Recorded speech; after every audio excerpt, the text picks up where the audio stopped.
Thank you for being here. For those who have made effort to be here tonight, especially those that are visiting, we thank you for that and hope that you feel welcome. We'll come back when you have the opportunity.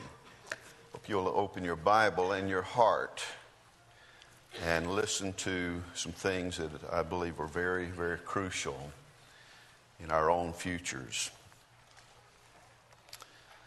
The book of Revelation reveals Jesus Christ in a way that empowers people who are about to be tried and tested. Of course, we're always tried and tested in various ways, but they're going to be tested even more.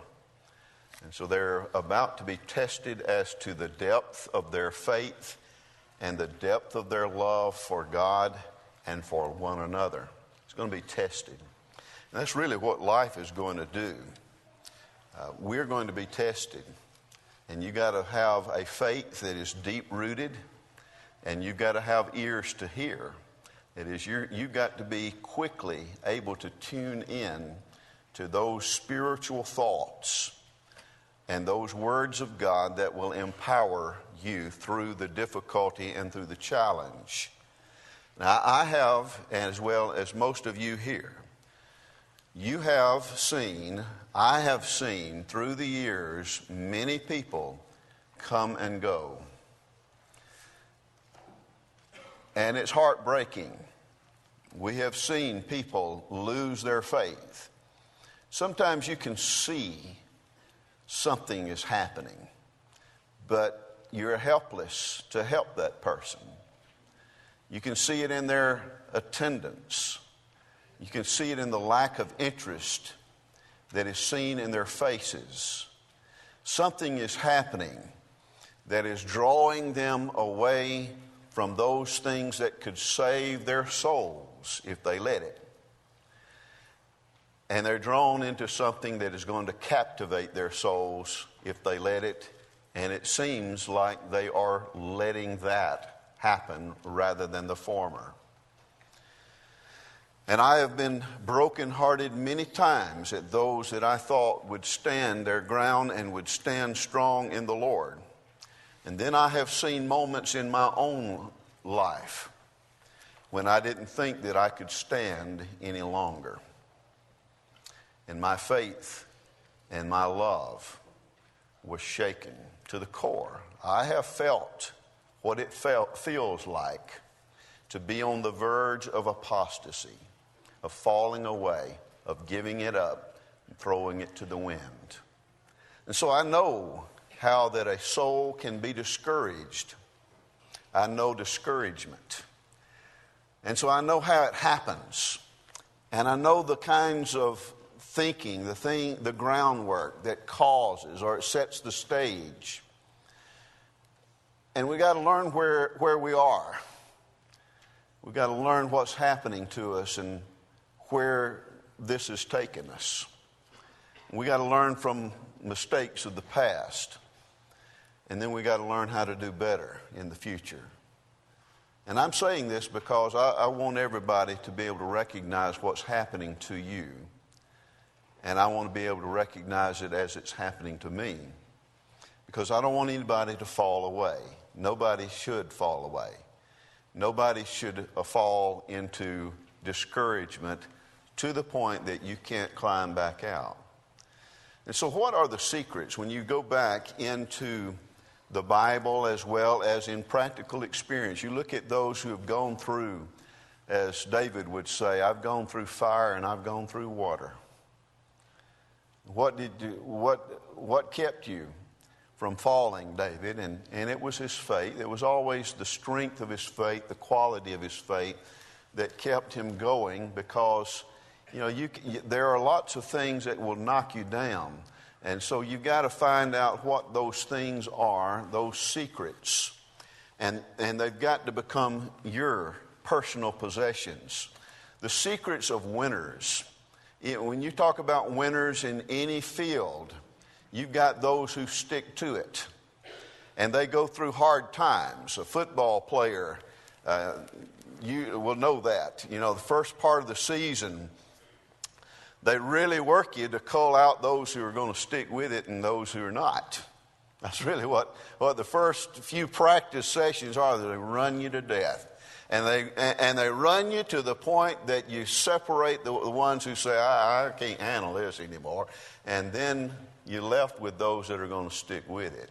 You see, those are the ones that the coach believes that he's going to be able to work with these, and they're going to work through thick and thin to be a winning team. Those are the secrets of winners, and that's in every field, and that will certainly be so in the field of spiritual things. We have got to grab hold of those things that will empower us.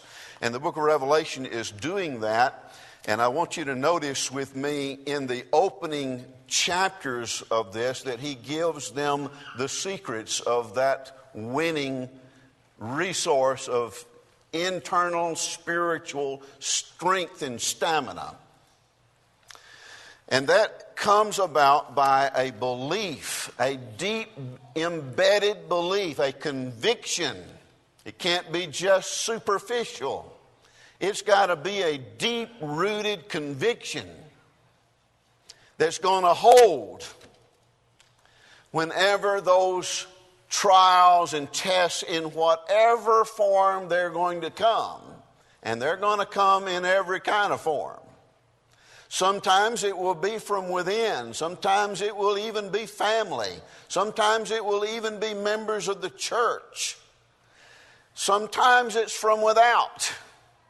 But you will be tested as to the quality and the depth of your spiritual commitment. And what he gives us in this book are the keys to being one of those winners.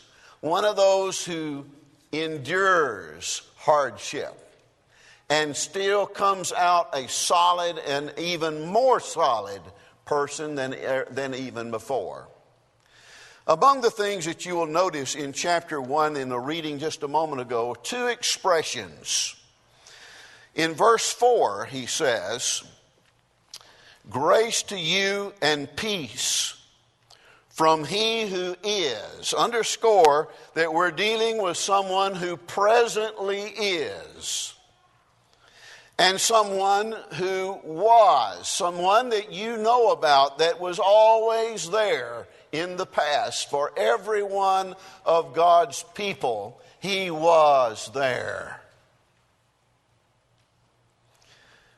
And he's the one that we're going to have to stand before in the future.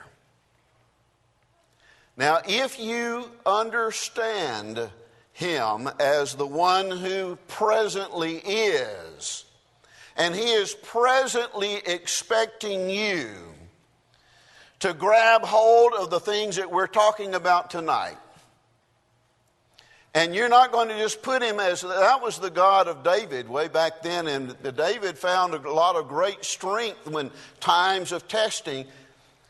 And so he was the God that was. Now you got to find him as the same God that David had. That he is the one who is right now your source of strength, just as he was David's source of strength in the past. You see, there's no such thing as David having an advantage that we don't have. David did not have the advantages that we presently have. David would love to stand in our shoes.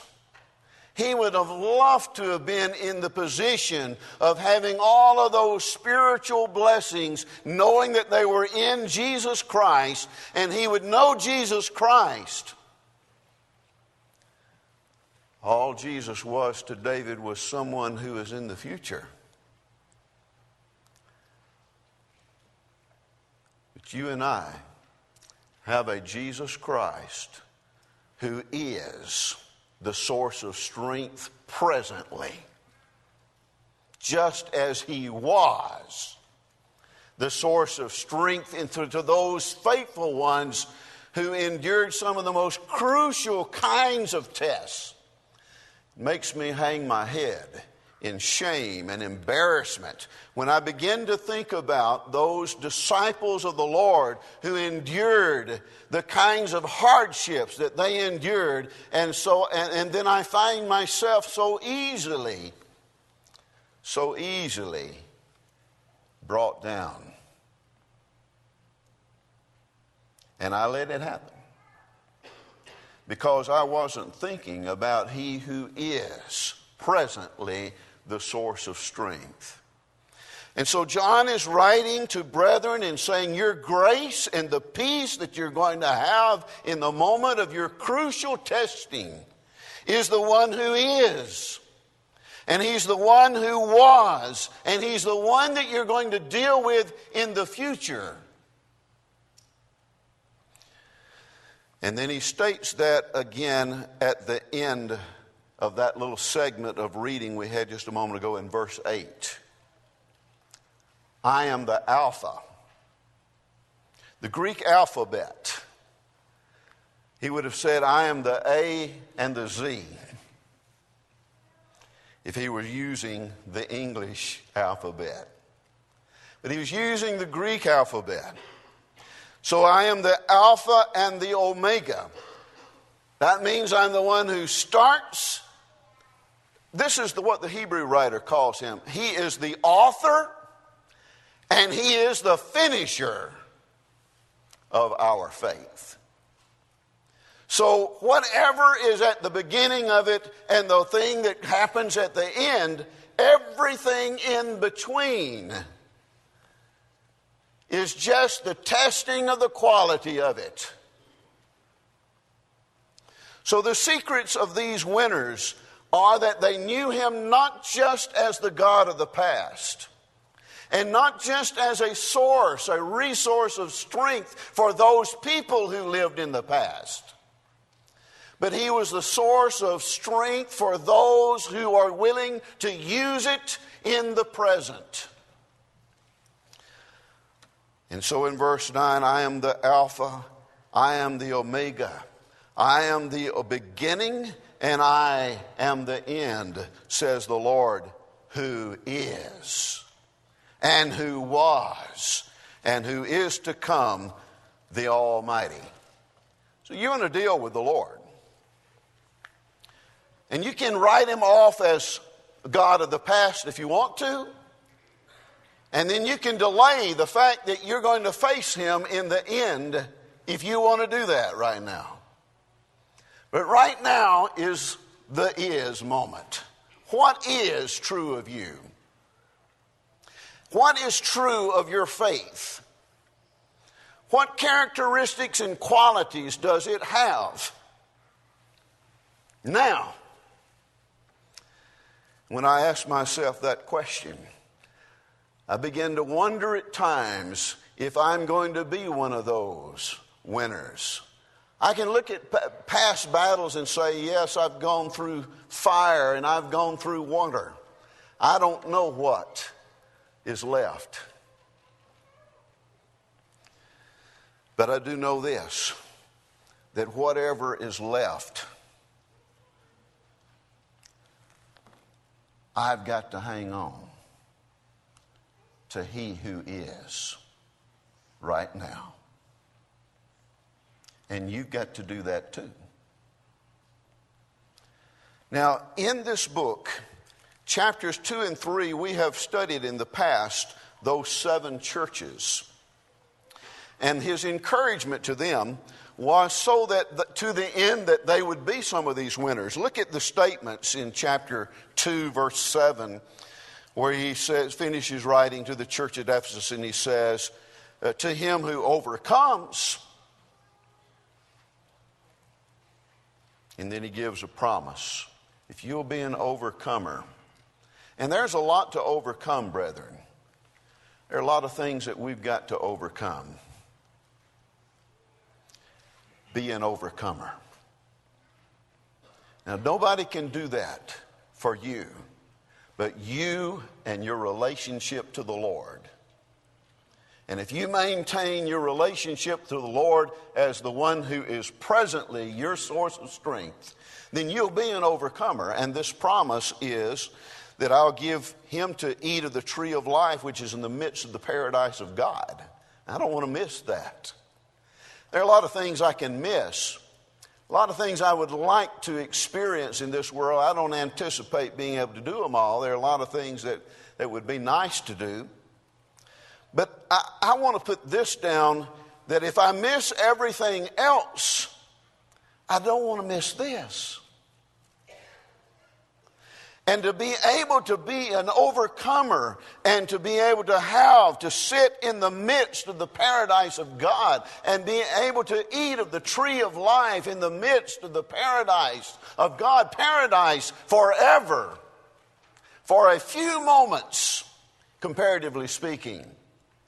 For a few moments, here I am at the closing days of life, at best. Some of you are further along that trail than I am.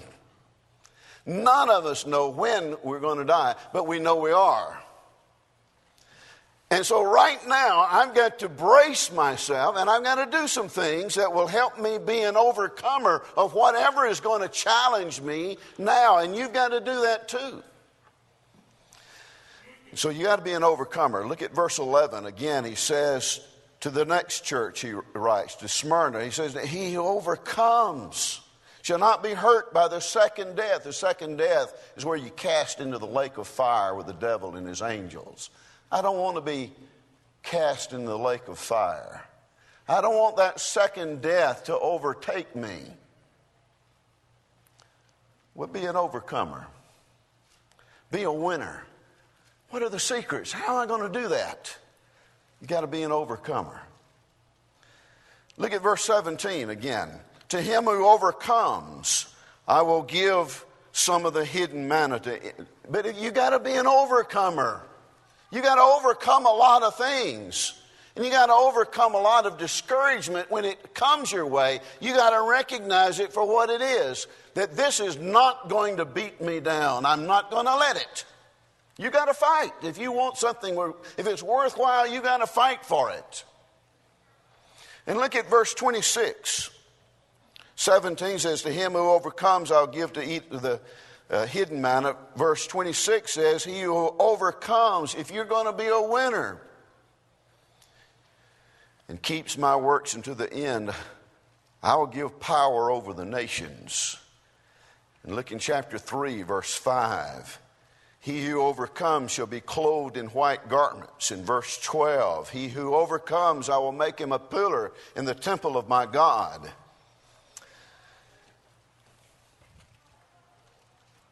Look at verse 21.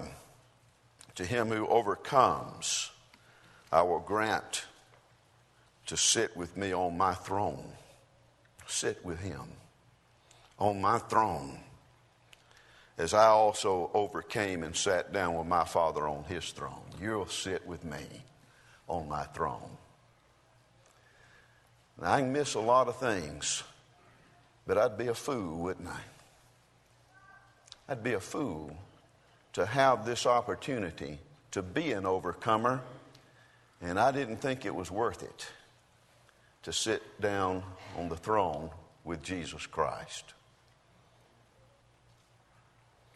Now, the common problem that we have, and it's not a new problem because it's the same old problem.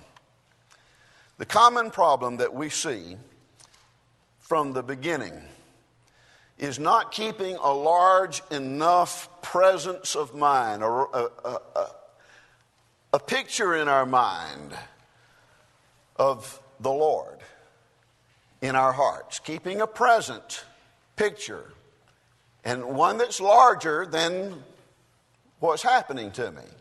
What's happening to me, sometimes I make that so big in my mind, and then I put Jesus back there in a little back room. And I shut that door, and I say, I've got to deal with this problem. I don't have time for Jesus right now. You know, that's the way we do it. We don't mentally do it that way, but that's what we're doing practically, isn't it? We put him in a room way back in the back of our minds, and then we enlarge the things that we are dealing with. And if we've got a little moment, we might bring him back out of the back room for just a second.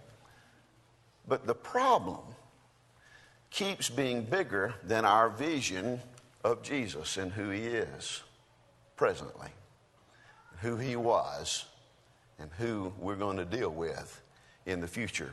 Common problem then is that we've got to have a present tense faith, not a past tense faith. We got to see our problems and challenges like David saw them. David saw Goliath. He said, who is this? Who is this runt?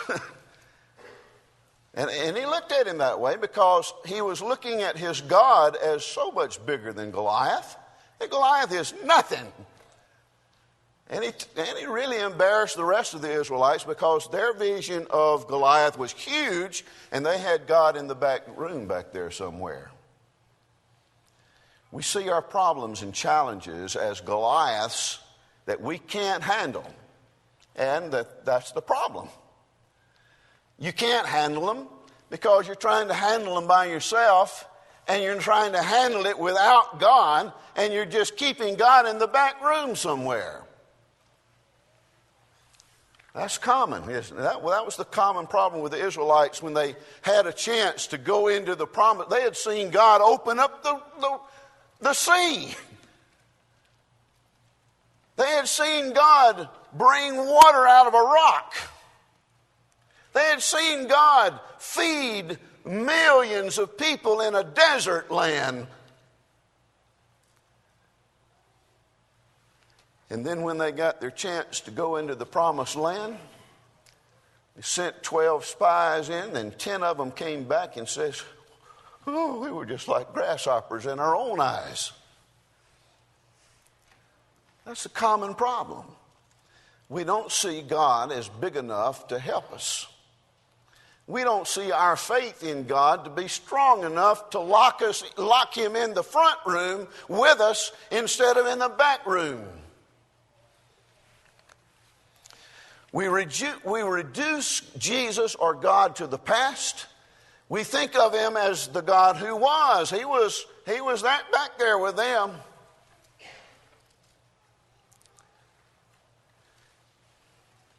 I'm going to tell you, if I get anything else out of the Bible, I get this out of it. I don't always remember it, and I don't always bring it to the forefront of my mind. But here's the thing. God was the God of the past and the present and the future to the winners.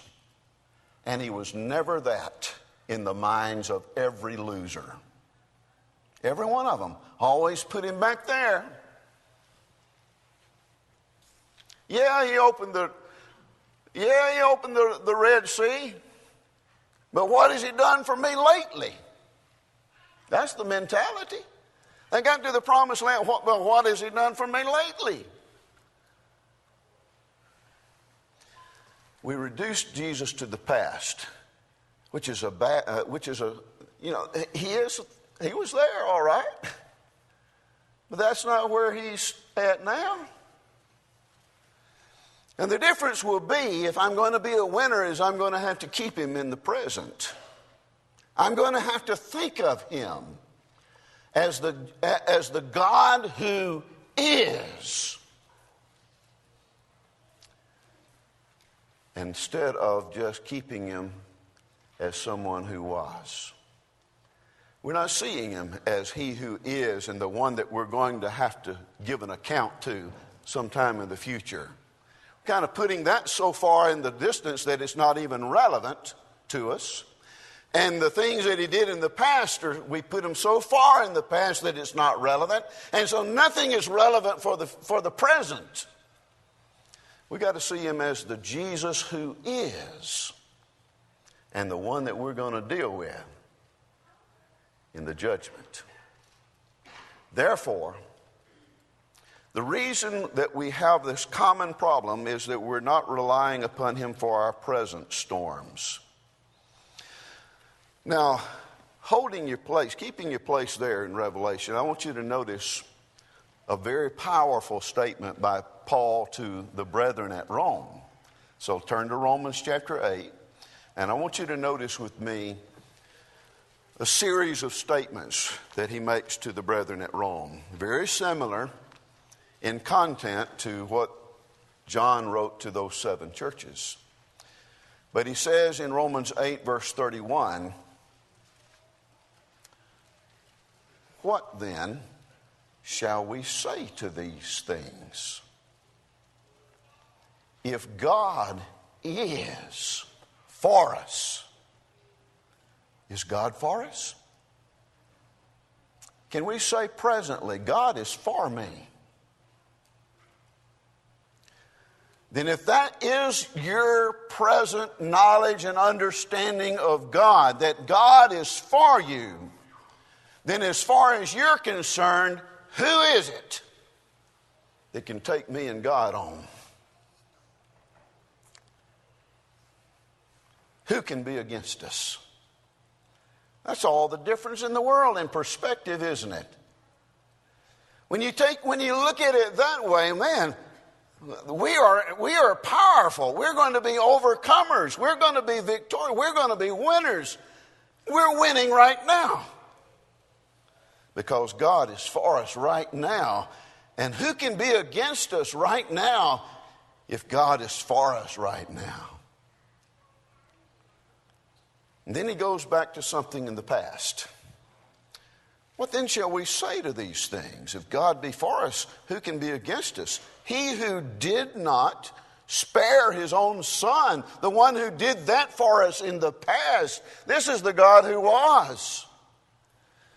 He did not spare his own son. By the time he writes this, there's been a couple of decades past since that took place, so that's in the past. But that's still relevant to the present, that he did not spare his own son, but delivered him up for us all. So you see, he is still that same God. Now, if he did that, he says in the past tense, let's go to something right now to think about.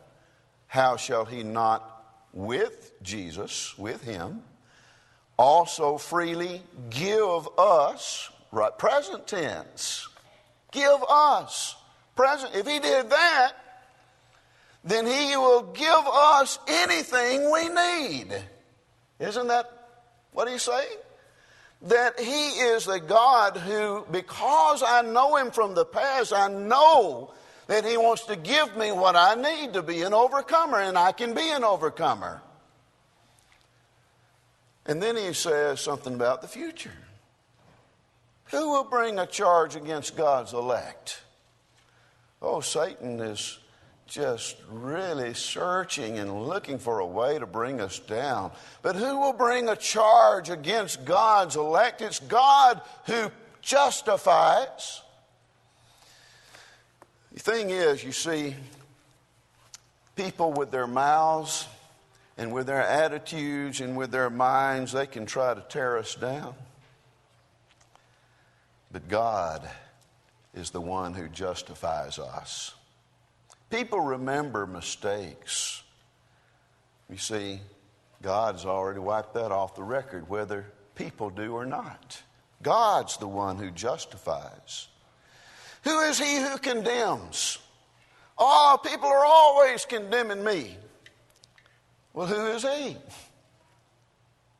Is Christ who died? That's past. And furthermore, is risen? That's present. Who is even at the right hand of God, who also makes intercession for us? That's present. Who shall separate us from the love of Christ? You know, the only one that can do that is me. I'm the only one that can do that. I don't know why I do it, but I'm the one that does that. Who shall separate us from the love of Christ? Let's look at challenges from without and from within. Shall tribulation or distress or persecution or famine or nakedness or peril or sword? As it is written, for your sakes we are killed all day long. We are accounted as sheep to the slaughter. And yet, get this, in all these things, what things? In tribulations and distress and persecution and famine and nakedness and peril and sword. In all of these things, listen to this, we are more than conquerors through him who loved us. More than conquerors. See, how do you become more than a conqueror? Well, you keep hold of who it is, the one that justifies you. The Lord does that. Who is the one who hates you? Well, he's nothing compared to him who loves me. Now, look at the 7 churches here. We've got the layout of the 7 churches, and I'd like us just briefly just remind ourselves of that. The 7 churches are laid out this way, that John is on that little isle of Patmos, and he's writing to these 7 churches that are about to experience a crucial testing of the depth of their faith and their love for the Lord and for each other. And so he writes to the church at Ephesus and Smyrna and Pergamum and Thyatira and Sardis and Philadelphia and Laodicea. And he writes to them these challenging things, holding out a future promise that it will really be worth it to be an overcomer. And if you will be an overcomer, and I'm going to give you the tools to be an overcomer, if you'll do that, and if you'll utilize that, then here are the blessings that you're going to get, and it is going to be great. So we're looking at the corresponding layout. And what you see in the letter to the church at Ephesus brings us back to things that happened in the garden. And so he talks about that if you're an overcomer, you can be brought to the tree of life and into the paradise of God. And so things that are spoken to the church at Ephesus, some of that relates to the state of being fallen, that you've fallen from your first love. You've fallen. Remember where you've fallen from. Remember where you were at your strongest. And then remember what happened to you that got you from your strongest spiritual state to your weakest point. And then you go back and you get back to that strongest state again. Because if you don't, you won't be an overcomer. In the church at Smyrna, he lays out a few things that seem to pull out of the patriarchal and Egyptian bondage period, especially when Joseph was thrown into prison. And you might think of the 10 days of plagues that were brought upon the Egyptians. And he brings some of that out in this letter to the church at Smyrna. To the church at Pergamum, he draws out of some scenes from the wilderness wandering period, the wilderness testing period in the book of Numbers, where we deal with Balaam and Balak, and he uses those particular stages of history to talk about the people of God and what they failed to do to be winners, and what the winners did do to be the winners that they were. To the church at Thyatira, he appeals to things that happened in the days of the kings, and he especially mentions that you suffered that woman Jezebel, and he mentions that. And so he's drawing out of each of these periods of history, because he wants us to think about the God that was in every one of those cases available for the winners, and the losers just chose not to utilize it. And then he talks about Sardis in chapter 3, and he appeals to some things that seem to reflect on statements by the prophets saying that God is still going to have a remnant. And to the church at Philadelphia, he seems to pull out of the period of the exile, Babylonian captivity, and the return from that captivity, the challenges under Antiochus. That period of crucible, there were those Israelites or those Jews who fell and who were crushed underneath the challenges that they faced. And then there were those few who stood their ground and said, not me, not my God, not me and my God. With my God, we're not going to be one of those people that continues to get weak and fall. To the church at Laodicea seems to be echoes of the period of Pharisaical Judaism, where they were wretched and miserable and poor, and they were blind to their own spiritual condition, and they were unclothed with the things that God wanted them to be clothed with, and that's the righteousness of Jesus Christ. In other words, every point in time, the people looked at God as either a God of the past that they did not bring into their present, or they did. If they were winners, they did. If they were losers, they didn't. And you and I are going to decide, is my God a God who was, but he's not now?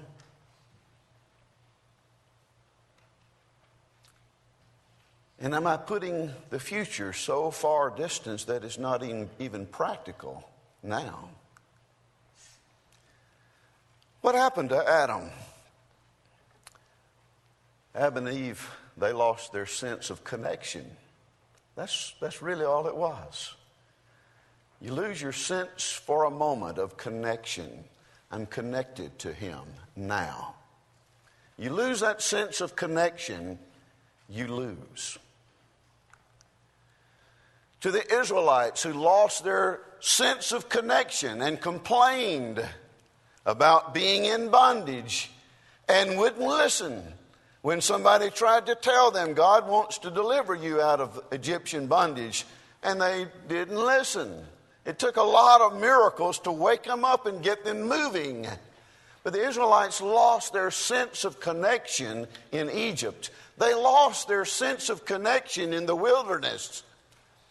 And we don't understand that a lot of times because we look at it through, here's a big event, and I would never forget that. We've forgotten a lot of things, haven't we? We forget it in the time of testing. The Israelites lost their sense of connection in the wilderness. But God's people lost their connection under the kings as well, and therefore became a small remnant.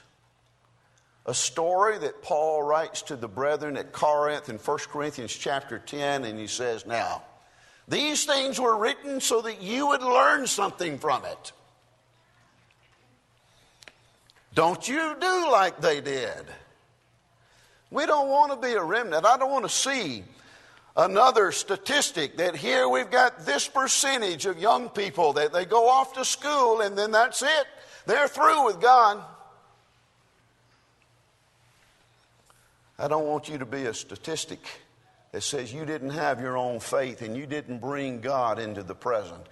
You are not part of that remnant that held on. I want you to hold on, but it's got to be your faith in the Lord in the time of testing. They became superficial and self-sufficient. And God doesn't want you to be superficial and self-sufficient.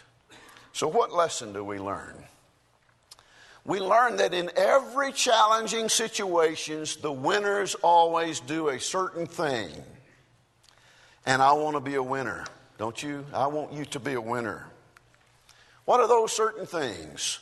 Well, I've got to remember that God has helped his people in the past, and God made promises in the past that I'll be with you if you'll be with me. I mean, he made those promises over and over. If you'll be with me, I'll be with you. Now, if you put me out in the back room somewhere and only bring me out in moments when you think you need me, and we don't have anything right now, do we? We got to remember that God is a God who has helped his people in the past, made promises to his people. The winners always remembered that, and they trusted in God's greatness for the present challenge. What is my present challenge? It's whatever comes, brethren. It's whatever I'm dealing with. You got to trust him for the present. And you got to know that you're going to face him. And God says, all right, I gave you this. I gave you my Son. I gave you the Holy Spirit. I've given you my word. I've given you great and exceeding great and precious promises. I told you I would be with you. And then we bring ourselves then to the end of our lives. Our judgment is sealed. We can't change it at that point. We can't change what it's going to be. But brethren, here's what we can do right now. We can change what's going to be on that day. By right now, thinking of Jesus Christ as the one who was there for those brethren when they put them on a torch and made a torch out of them. He was with them. Some of them report that they could not understand the peace that seemed to be in the face of that brother as they lit the torch. And the brother just took it. Or Stephen, who would be being pelted with stones, and Stephen just said, Lord, don't charge them with this. They don't know what they're doing. You know, those kinds of heroes of faith were people who believed in the Lord who would be there with them. And they believed it in the moment when the rocks were hitting, when the fires were being lit. They believed it, that the Lord is not just the God of the past. He's the God of the present and the future. That's the secret. They stayed connected with the same God who was. The same Almighty that they believed in is with me now. He is. And he's the same Almighty. As Paul said, we're more than conquerors through him who loved us. He's the one that we're going to face in the days to come. Now we decide then if we're going to follow him, and we're going to take him at his word, and if we're going to be winners or losers. But I hope everyone chooses to be a winner, because you've got the tools to be a winner. And you can utilize that, and every one of us can be faithful to the Lord and stronger than we've ever been spiritually. Right now, we can be his followers in every sense of the word. Peace passes all understanding, guarding our hearts and minds, giving us fresh renewal of strength, of faith. Brethren, that's what I want for you. That's what I want for me. And I believe we can, don't you? Through him who strengthens us. If you want to be a part of the winning side of things, you need to make things right with God now, then now's the time to come and make things right. If you need in any way, come now as we stand together and sing.